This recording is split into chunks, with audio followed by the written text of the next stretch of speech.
Esta es la segunda parte del estudio bíblico, Tienen que nacer de nuevo, y el texto es Juan, capítulo 3, versículos del 1 al 8. Ahora solamente voy a leer el versículo 1, Juan 3, 1, y dice, había un hombre de los fariseos llamado Nicodemo, prominente entre los judíos. Vamos a tener una introducción y quiero que veamos y conozcamos un poco más de este personaje, Nicodemo, qué es lo que hacía en Jerusalén y en los tiempos de Jesús, ¿no? Dice que era un hombre prominente entre los judíos. La palabra ahí prominente nos lleva a esta palabra que en inglés se usa más, que es gobernante. O sea, lo vemos en la letra A como una introducción. Es un gobernante que hay entre los judíos. Era un líder muy conocido, un fariseo y miembro del Sanedrín.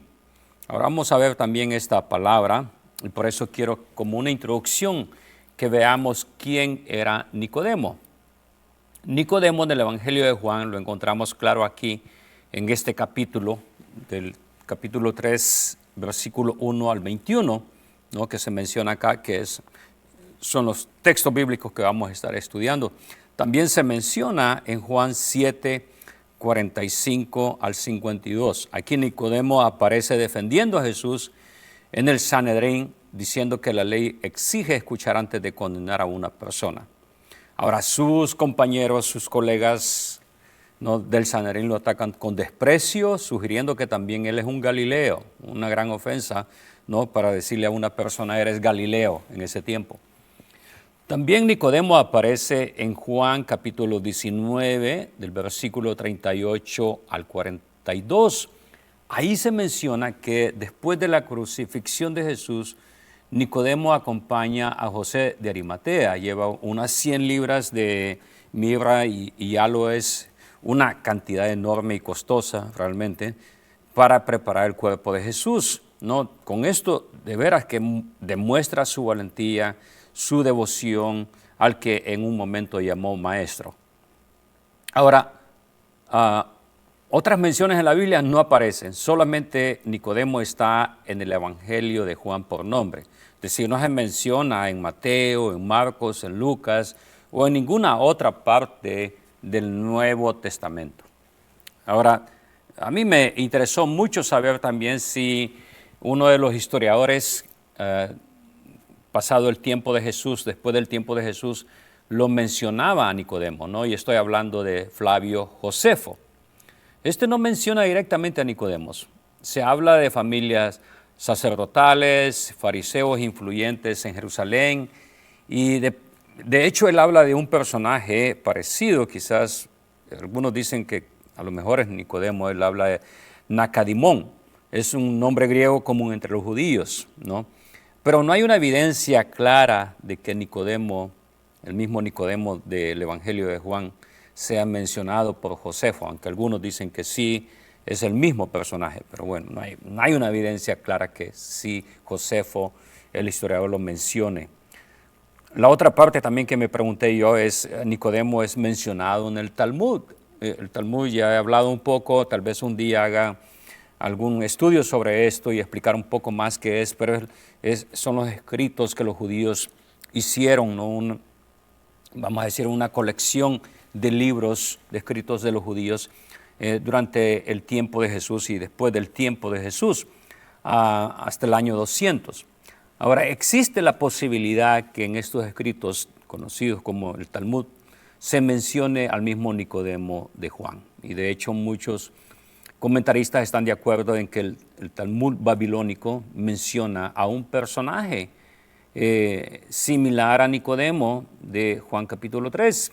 Otra vez se menciona el nombre Nacadimón y ahora en este escrito del Talmud se menciona como Nacadimón Ben Gurión, ¿no? Que es un nombre bien judío, ¿no? Ahora algunos estudiosos, tanto judíos como cristianos, sugieren que este Nacadimón Ben Gurión es el mismo personaje que encontramos en el Evangelio de Juan y podría identificarse de hecho como el mismo personaje.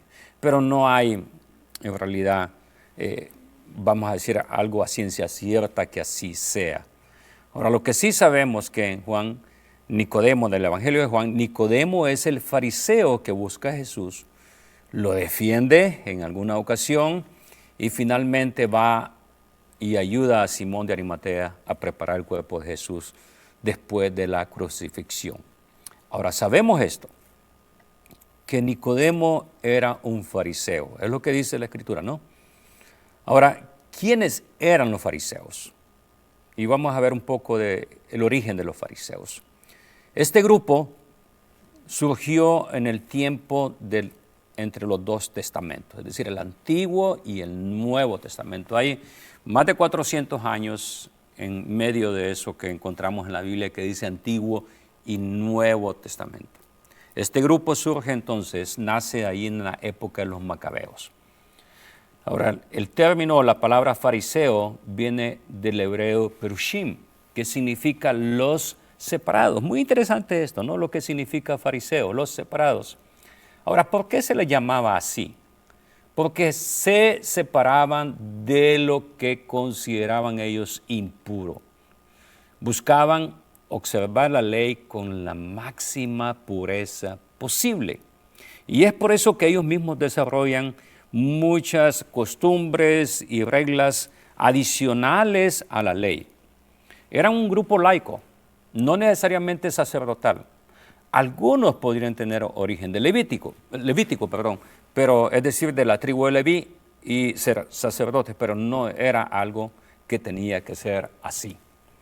Ahora, ¿cómo es que nace este grupo, llamado los fariseos?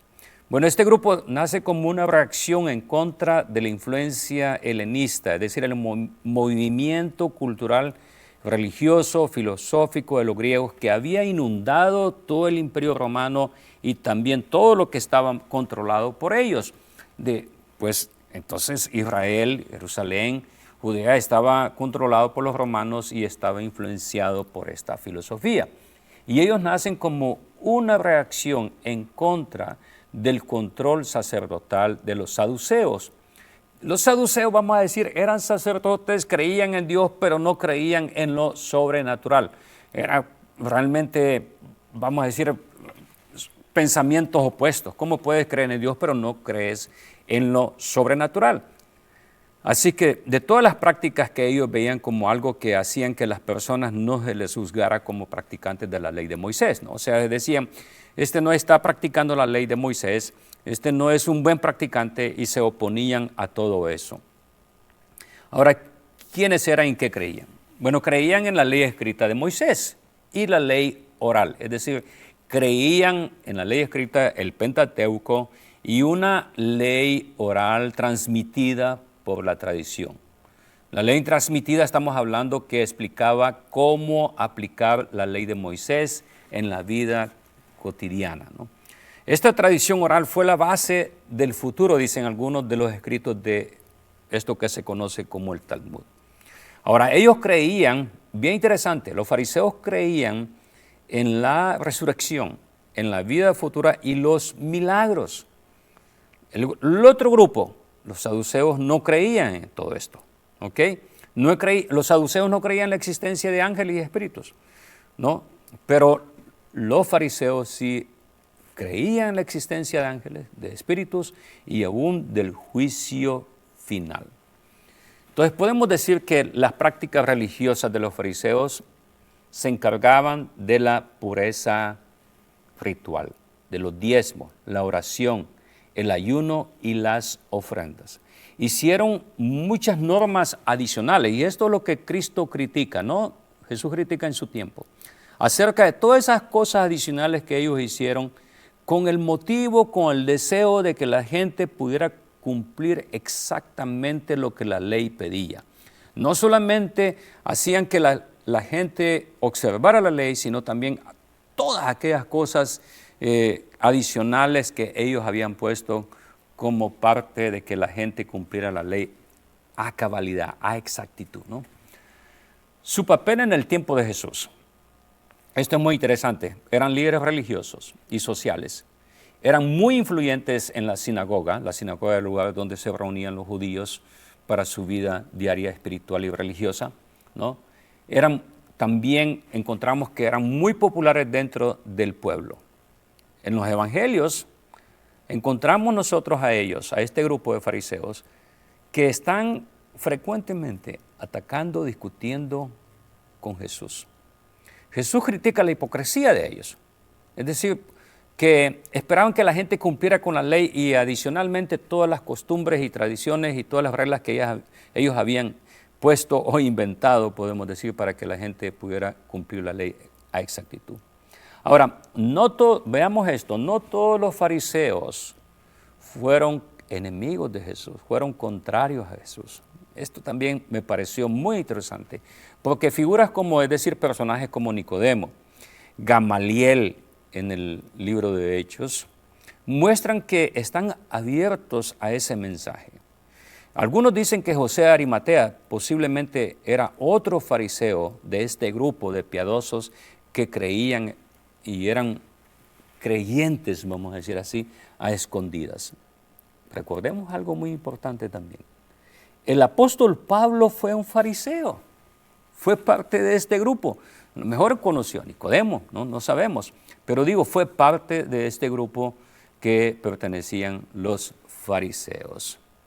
¿No? Así que bueno, esto es muy interesante cuando vemos este grupo que en realidad no eran sacerdotes, algunos de ellos sí podían hacerlo, pero no necesariamente.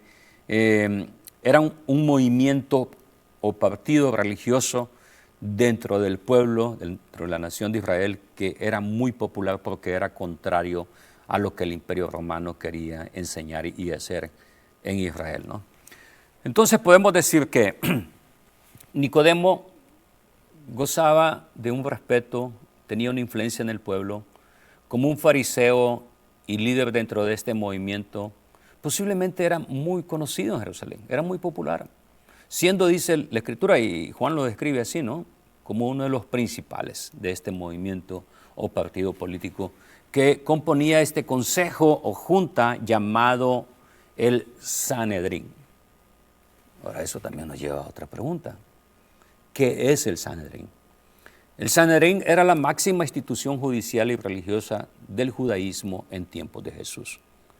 Algunos piensan que el origen del Sanedrín está allí también en ese tiempo entre los dos testamentos, pero en realidad esto viene quizás de mucho más atrás. Había un consejo de 70 ancianos que ayudaban a Moisés a juzgar al pueblo, ¿no?, en el Éxodo, y esto lo encontramos en Números 11, ¿no? Ahora, en el tiempo de Jesús y aún quizás unos 100 años, 200 años, el Sanedrín de Jerusalén era la autoridad suprema de los judíos bajo la autoridad del Imperio Romano. Ahora, ¿quiénes formaban este consejo gobernante en el tiempo de Jesús? Estaba formado por 71 miembros. El sumo sacerdote era el presidente del consejo, más los otros 70, vamos a decir, concejales. Los otros 70 concejales que podrían ser sacerdotes principales, entre ellos algunos quizás saduceos, otros escribas, fariseos y los ancianos de familias influyentes que no eran sacerdotes, no eran escribas, no pertenecían a nadie, pero eran familias influyentes. Se les daba la invitación a que formaran parte de este consejo de gobierno político religioso conocido como el Sanedrín. Era una junta, ¿no?, que estaba compuesto por todos estos diferentes grupos de la sociedad religiosa y política en Israel. Ahora, las funciones de ellos eran bien interesantes. En la parte religiosa interpretaban la ley de Moisés, decidían sobre los temas doctrinales y todos los asuntos religiosos, supervisaban el templo y todas las cosas que sucedían en el templo. El Sanedrín también en la parte judicial era el máximo tribunal en asuntos internos de los judíos. Juzgaban los casos de blasfemia, falsos profetas, violaciones de la ley. Ahora, no tenían una autoridad completa para aplicar, por ejemplo, la pena capital sin la aprobación romana. Es decir, no podían decidir matar a alguien si no era a través de la aprobación del imperio. Por eso es que llevaron a Jesús ante Pilato, ¿no? en cuestiones políticas representaban a la nación ante las autoridades romanas y mantenían un cierto gobierno en Jerusalén y en Judea, ¿no? Ahora, el Sanedrín en el tiempo de Jesús fue el tribunal que interrogó a Jesús, recordemos eso, Mateo 26, no, Marcos 14, ahí están esos capítulos que hablan de eso. Y también fueron los que conspiraron contra Jesús para entregarlo a Pilato. Ahora, más tarde, este consejo, esta junta, vamos a decir, también juzgó a Pedro, a Juan, a Esteban y a Pablo en el libro de Hechos. Aunque no tenían autoridad en la pena capital, a Esteban lo, podemos decir, lo juzgan y lo matan ilegalmente, ¿no? Pero este es otro tema. El Sanedrín era el supremo, entonces podemos decir, total judío en Jerusalén, que veía las cosas religiosas, políticas. No presidido era el presidente, el sumo sacerdote, era una mezcla ahí de todos los grupos sociales que existían en ese tiempo. Tenían la autoridad religiosa, judicial y política, aunque por supuesto, supuestamente bajo el control romano. Entonces aquí es donde vamos al estudio de este domingo, después de ver un poco de eso. Ahora, mencionaba todo esto de los fariseos, el Sanedrín y todo es para poder comprender y adentrarnos un poco más con un poco más de comprensión cuando leemos el texto de Juan capítulo 3, ¿no? Entonces entramos a esta segunda sección que es, debes de nacer de nuevo. Y aquí continuamos con el diálogo de Jesús con este personaje, Nicodemo. La parte A, una demanda imposible. Jesús le contesta, en verdad te digo, el que no nace de nuevo no puede ver el reino de Dios. Juan 3:3. ¿Cómo reacciona Jesús ante las palabras de Nicodemo? Ahí lo leímos. Jesús no pierde el tiempo con charlas educativas, agradeciendo sus palabras. Jesús le dice a este fariseo, muy piadoso, supuestamente, ¿no? Muy bueno ante la sociedad, una persona muy buena, o que él mismo pienso que se creía muy bueno, le dice, tienes que nacer de nuevo. Ahora, ¿qué podría estar pensando Nicodemo cuando escuchó la respuesta de Jesús? Debe haber dicho, no, soy un buen creyente judío, soy un líder de la religión, soy una buena persona, voy a la sinagoga, es decir, voy a la iglesia, creo en Dios, no soy como los saduceos que no creen en los milagros. Ciertamente Dios no va a enviar una persona como yo al infierno. Soy bueno. No.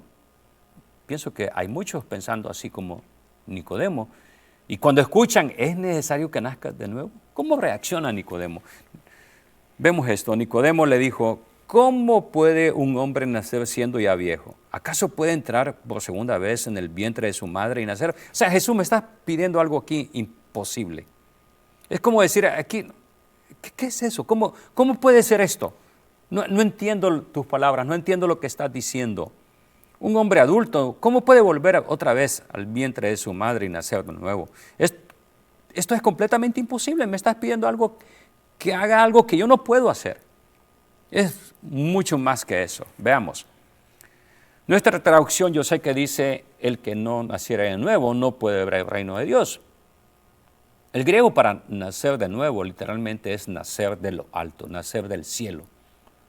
De alguna manera, esto no tiene que ver con el nacimiento natural que ya tuvimos. Tiene que ver con el reino espiritual, celestial. Tiene que nacer espiritualmente. Jesús no está hablando de un nuevo nacimiento en este mundo, de volver a nuestra madre o como muchos han pensado, Jesús estaba hablando de volver a nacer en otra persona. No está hablando de eso. ¿Jesús está explicando a Nicodemo una nueva religión? Claro que no. Jesús no le está diciendo lo que tiene que hacer, démonos cuenta de esto, Jesús no le está diciendo a Nicodemo lo que tiene que hacer para entrar en el reino de los cielos. No le dice a Nicodemo, esto es lo que tienes que hacer, Nicodemo, para ser parte de esta nueva religión que yo soy el jefe, el principal, ¿no? Y para que seas parte de mis discípulos. No le está diciendo, tienes que hacer 1, 2 y 3. No. Le está diciendo a Nicodemo lo que tiene que sucederle, lo que tiene que pasarle, lo que tiene que experimentar. es realmente algo que una persona no puede hacer por sí misma. Es imposible para el hombre hacerlo por sí mismo. Y es aquí donde encontramos este problema de poder comprender exactamente las palabras de Jesús cuando dice tienes que nacer de lo alto, tienes que nacer de nuevo. Entonces Jesús va a explicar a Nicodemo que el nuevo nacimiento es el milagro de Dios, y esto nos lleva a la parte B de nuestro estudio, la obra del Espíritu Santo. Es decir, el milagro de Dios es a través de la obra del Espíritu Santo. Juan 3, versículos 5 y 6. Jesús respondió, en verdad te digo, el que no nace de agua y del Espíritu no puede entrar en el reino de Dios. Lo que es nacido de la carne, carne es, y lo que es nacido del Espíritu, Espíritu es. Entonces, ¿cómo puede un hombre nacer de lo alto? ¿Cómo puede un hombre nacer de nuevo? Jesús le responde esta pregunta a Nicodemo con este texto, ¿no? ¿Qué significa eso cuando Jesús habla del agua y espíritu? Y aquí encontramos muchas opiniones. Y digo, muchas opiniones entre los comentaristas aún cristianos. Algunos de ellos opinan esto. Y estoy hablando nada más lo que opinan algunos, ¿ok? Dicen algunos, cuando Jesús habla del agua y el espíritu, habla del nacimiento físico y el espiritual. Es decir, cuando nacimos de nuestra madre, estábamos su vientre en agua, se rompe la fuente de agua en la mujer, ¿y qué sucede? Una nueva vida. Entonces dicen, ese nacimiento físico está hablando del agua donde estábamos antes. Y cuando habla del espíritu, está hablando de ese nacimiento espiritual de parte de Dios, ¿no? Eso es lo que opinan algunos, y es la primera opinión. La segunda opinión, esta segunda opinión es muy interesante también. Dicen, cuando Jesús habla del agua y del espíritu, está hablando del bautismo. Bautismo, ya sea que nos bautizaron cuando éramos unos niños o infantes o adultos, es decir, nacemos otra vez cuando nos bautizamos y experimentamos ese nacimiento espiritual, ¿no? Entonces algunos dicen que el agua se refiere a este bautismo, cuando la persona se arrepiente y nace de nuevo. Ahora aquí es complicado esto, porque en realidad el bautismo no tiene nada que ver, ni es requisito, ni es necesario para la salvación.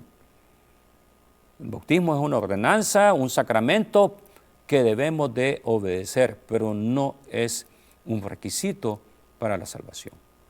Entonces, porque si decimos que el bautismo se refiere al agua y el espíritu, entonces estamos diciendo que el bautismo también es como un requisito para la salvación.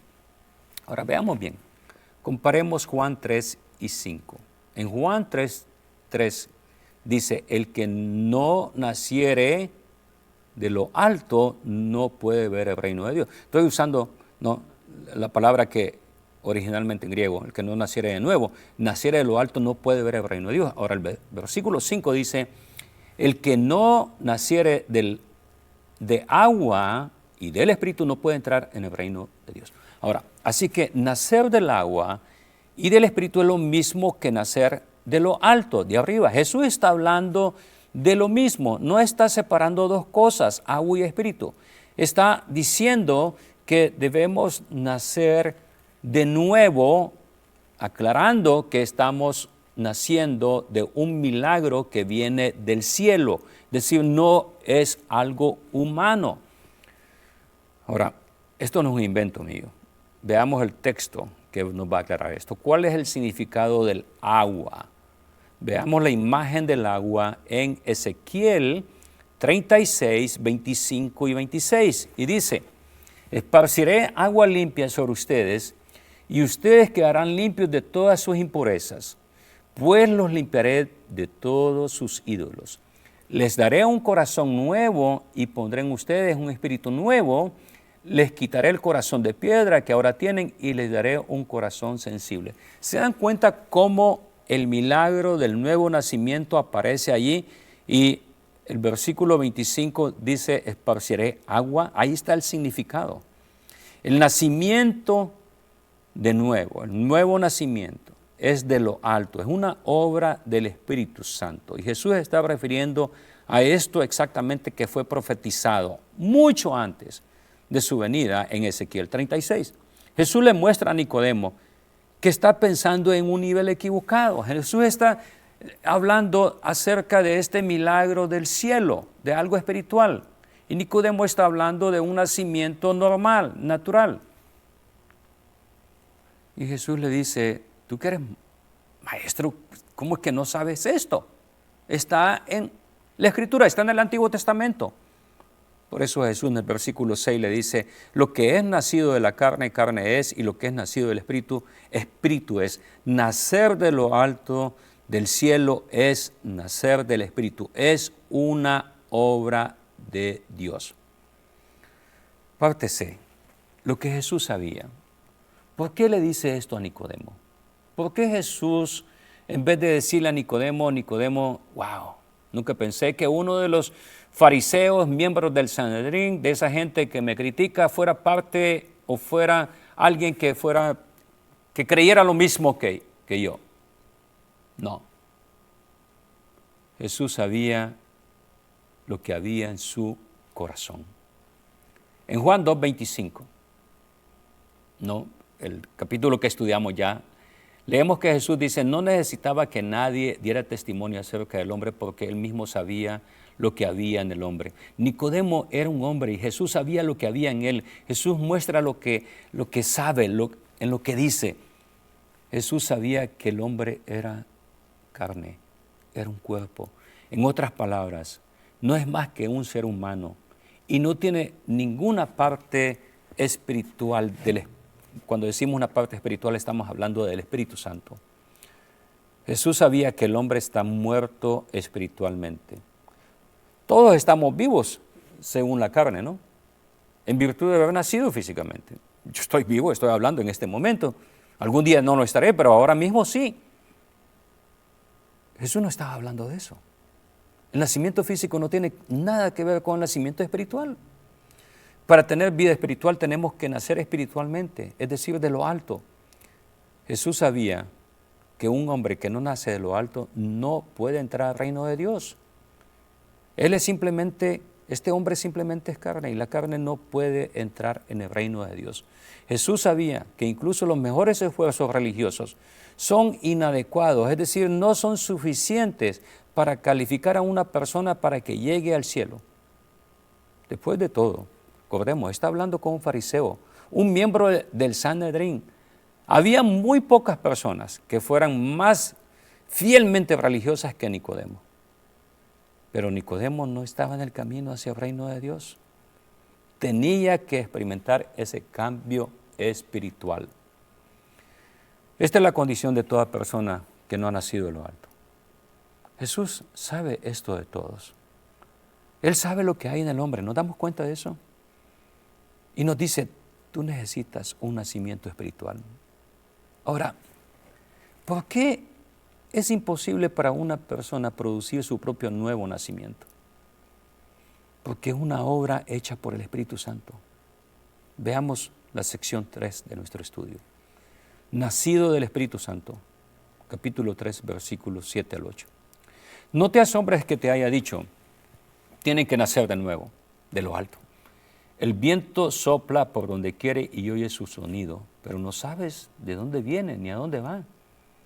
Así es todo aquel que es nacido del Espíritu. Vemos la letra A, la necesidad del nuevo nacimiento. Jesús le explica a Nicodemo que debe nacer de lo alto, del cielo, para entrar en el reino de Dios. Es decir, que lo que nace normalmente como un cuerpo de carne, no ha nacido del Espíritu necesariamente. La vida espiritualmente no proviene de esfuerzos humanos, sino de una obra divina. Letra B, la imposibilidad de la carne para producir vida espiritual. Lo terrenal, mis queridos hermanos, no puede participar en lo espiritual por sí mismo. Necesitamos la obra del Espíritu Santo. Y existe una diferencia esencial entre el reino de la tierra y el reino de Dios. Es decir, entre el reino espiritual y el reino de este mundo. La entrada al reino espiritual requiere un cambio que solamente Dios puede producir. Jesús va a ilustrar esto a Nicodemo con un ejemplo. Y esto lo vemos como un ejemplo, que es la parte C, la ilustración del viento. La palabra neuma, en Juan 3:8. El viento sopla por donde quiere y oye su sonido, pero no sabe de dónde viene ni a dónde va. Así es todo aquel que es nacido del Espíritu. Aquí encontramos una palabra, nosotros, y posiblemente en español no la miramos a simple vista, no, pero dice el viento. La palabra viento está ahí, y la palabra en griego es neuma, significa viento, como también significa espíritu. Entonces, vamos a jugar un poco con este texto, y si lo estás viendo ahí en la pantalla, veamos, Juan 3:8.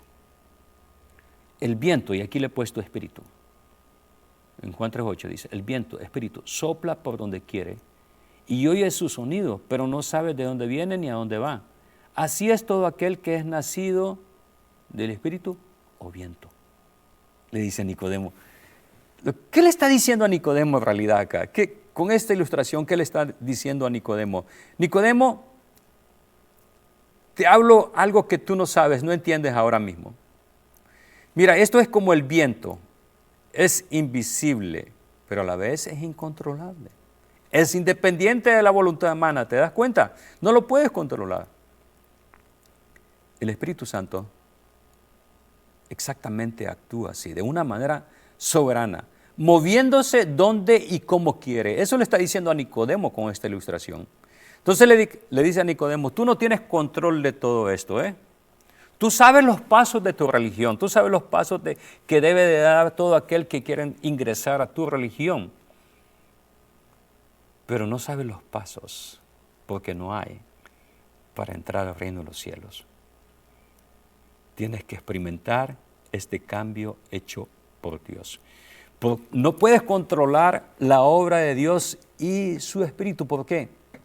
La letra D dice, la obra soberana del Espíritu Santo. El nuevo nacimiento no depende de rituales, mis hermanos, no depende de cosas religiosas, de fórmulas, de cosas que nosotros mismos hagamos, sacrificios personales.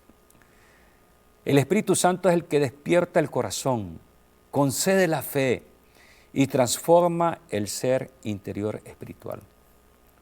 La iniciativa siempre proviene de Dios, siempre viene de Dios. Pablo lo explica claramente en Efesios 2, 1 al 5. Aquí está Nicodemo, veamos esto, aquí está Nicodemo. Está el apóstol Pablo, otro fariseo piadoso. En un sentido, Nicodemo y Pablo son iguales, los dos. Ahora Pablo aquí transformado. Escribe y nos dice en Efesios 2, 1 al 5. A ustedes, pongan atención cómo comienza a escribir Pablo a los que están en Éfeso. Les dice, a ustedes, Él les dio vida cuando aún estaban muertos en sus delitos y pecados, los cuales en otro tiempo practicaron, pues vivían de acuerdo a la corriente de este mundo y en conformidad con el príncipe del poder del aire, que es el Espíritu. Otra vez ahí encontramos la palabra del Espíritu, que ahora opera, dice, en los hijos de desobediencia. En versículo 3, Pablo cambia de tono, diciéndole y hablándole a los que están en Efeso. Vea con atención el capítulo 2, versículo 3. Aquí Pablo se va a incluir en esos que vivían así también, pero que han sido transformados. Dice, entre ellos todos nosotros también vivimos. ¿Se da cuenta? Dice, todos nosotros también vivimos en otro tiempo. Seguíamos los deseos de nuestra naturaleza humana y hacíamos lo que nuestra naturaleza y nuestros pensamientos nos llevaban a hacer. Éramos por naturaleza objetos de ira como los demás. Pero Dios, cuya misericordia es abundante, por el gran amor con que nos amó, nos dio vida junto con Cristo, aun cuando estábamos muertos en nuestros pecados. La gracia de Dios los ha salvado. Nos damos cuenta que vuelve a repetir esa expresión del versículo 1. Estamos muertos en nuestros pecados. Conclusión, y esta es la respuesta del ser humano ante este llamado de Dios. Nuestra parte como ser humano, como pecadores, es responder con humildad y clamar por gracia. Debemos de reconocer que incluso el deseo de buscar a Dios, cuando nosotros decimos hemos buscado a Dios, es una obra que el Espíritu Santo ha hecho y sigue haciendo en nosotros. Es decir, quien ora a Dios y pide perdón y pide por experimentar esta nueva vida, este nuevo nacimiento, este nacimiento de lo alto, espiritual de parte de Dios, está experimentando el soplo del Espíritu Santo. Así que a través de este estudio, si te has llegado a preguntar, porque esto es lo más importante quizás, no tanto el conocimiento que he hablado y las cosas que he hablado, si en tu mente está o en tu corazón, te has hecho esta pregunta, ¿yo he nacido de nuevo? ¿O estoy como Nicodemo? ¿Cómo estoy delante de Dios? ¿Estoy seguro que he nacido de nuevo? ¿O estoy como Nicodemo pensando en las cosas terrenales de este mundo? Si te has hecho esas preguntas mientras estamos haciendo este estudio, o no comprendes todo el estudio, pero has llegado a hacerte esta pregunta al final, déjame decirte, es porque Dios está hablando a tu vida a través de este mensaje. Usando el Espíritu Santo, porque yo no tengo ningún poder especial. Es el Espíritu de Dios quien habla a tu vida, a tu corazón. Así que si te has hecho esta pregunta, ¿he nacido de nuevo o estoy como Nicodemo? Mejor te invito a que ores conmigo. Te invito a que vengas delante de Dios y ores de esta manera. Así que puedes conmigo hacer esta oración y di así: Señor Jesús, a ti vengo, reconociendo que por mucho tiempo he vagado y he estado en las tinieblas, haciendo toda clase de pecados y maldades. Muchas veces he tratado de justificarme a través de las penitencias, las ofrendas de la religión. Pero ahora vengo a ti a pedirte perdón por todos mis pecados, para que seas tú quien me limpie de toda mi maldad. Ahora comprendo que tú moriste en la cruz del Calvario en mi lugar, para darme salvación de la condenación eterna y prometerme una vida eterna a tu lado. Gracias, Padre amado, por haber enviado a tu Hijo a morir en mi lugar. Y gracias, Jesús, por tu sacrificio y por la obra del Espíritu Santo. Me entrego a ti y pido que hagas de mí una nueva persona. Recíbeme, Señor. Hazme parte de tu pueblo. Quiero ser tu hijo, amado Padre. Gracias, Espíritu Santo, por traer luz en mi vida y hacerme una nueva persona para vivir una nueva vida. Y en el nombre del Padre, del Hijo y del Espíritu Santo he orado. Amén. Que Dios les bendiga.